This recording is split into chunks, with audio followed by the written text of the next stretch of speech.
Hi guys, and welcome back to my Wargames hobby channel. Today I want to talk about battle mats.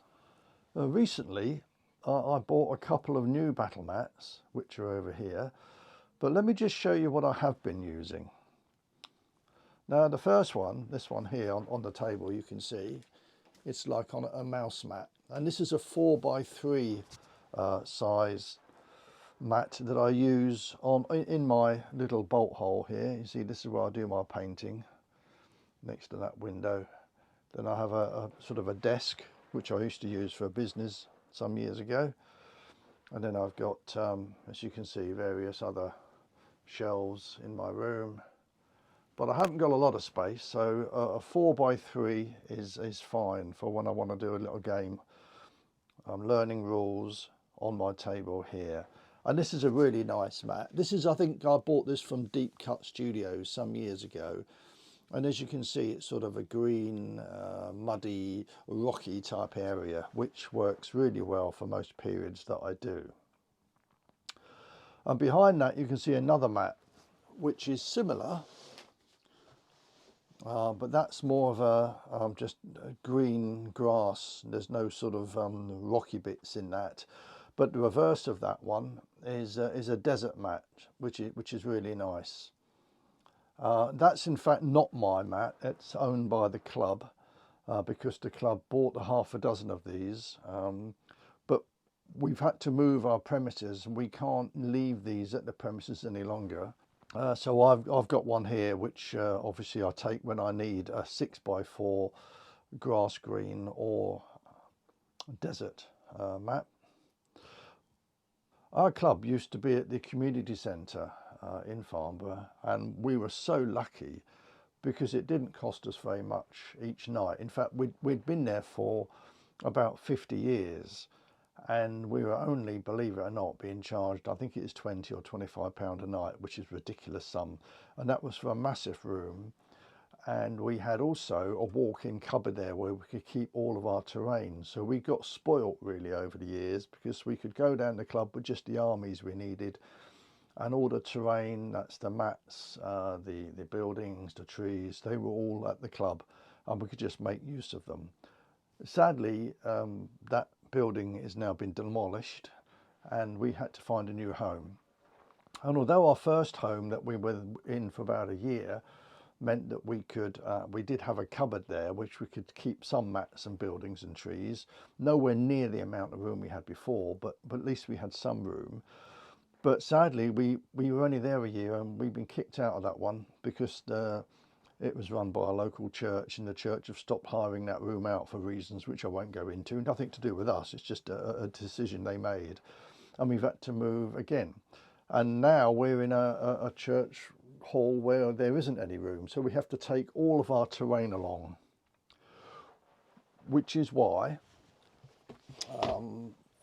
although these are lovely mats, the rubber ones, they're quite bulky to carry along, and quite heavy as well, to carry along each Friday when we have a club night. So I've invested in a couple of these felt type mats, and this is from Geek Villain. I'm sure you know Geek Villain very well. The first one I bought was this lovely desert mat, which you can see it's a 6x4, and whenever I do any of my games, I got a Crusader army, and I've got an Arab army, or Saracens or Moors, or whatever you want to call it. So when I want to use a desert mat, this is ideal. And it's a lovely, lovely mat. You can put heels underneath as well. You don't have to have them on top.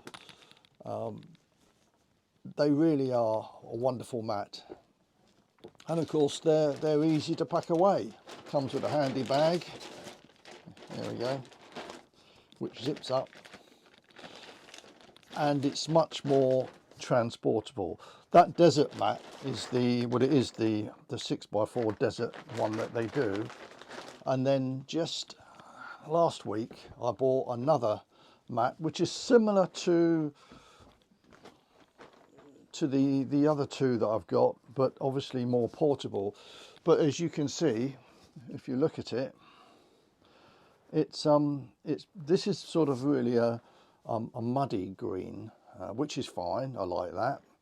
This is a darker green again, but there's no sort of boulders in that one. But this one has got sort of rocky pieces of ground and little green bits representing flowers, and it's a bit more of a vivid green, so probably more of a summer green rather than this being more of a winter one, which is fine. And I absolutely love this colour as well. It's a bit brighter, and I decided to go with that. And in fact, if you look at the details, it's just called there, it's just the grass, a 6x4 grass. And as I say, I would describe that more of a summer grass rather than this being maybe a winter one. The Geek Villain mats, these felt ones, are really nice. I'm really pleased with them. I mean, this one cost me £54, so they're around about that sort of price. But I'm going to get many years of use out of that. And the fact it is so small, I say it goes back into this little bag again for transportation. There we go, zip it up. And that's much easier to transport about, as I'm sure you appreciate, than, although this is a lovely mat, it's a pretty heavy thing to carry around and also keep in store.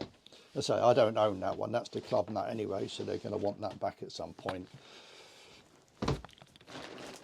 So there we go, that's I just thought I'd let you see those, what I do. I've got two of these battle mats now from Geek Villain. I got this one from Deep Cut Studio, and I'm not sure where that one came from. In fact, there was a, there we are, look, CGC Games. I don't really know them, to be honest, but I know we bought half a dozen from that company when we bought them, and they're a lovely mat. So there we are. Do you know, it's the one thing in over the years that has really improved, haven't they? Do you remember when we used to use just plain sort of old sheets that had been dyed green? I know we used to at our club, we had loads of those, but now these purpose-built gaming mats really have been come to the fore now. They really are, they do really make the game look really good. And when you've got all the buildings and trees on there, then they look fantastic. It's something that I've never really got into terrain because we've always had them at the club, but now I'm having to build my own. I'm slowly building up new sets of buildings and buying new hills, hedges, walls. I need to improve on the trees I've got. That's my next project, is the trees that I have are pretty basic, and I need to sort of get some better looking ones. And really for 28mm, I've got a lot that would do for 15mm wargaming, but for 28, the mine are too small. So I need to, that'll be my next project, to improve on my trees. Yeah, so that's it from me, just to let you see what I use for mats. And I'll see you again soon. Keep well, stay safe, and enjoy your wargaming.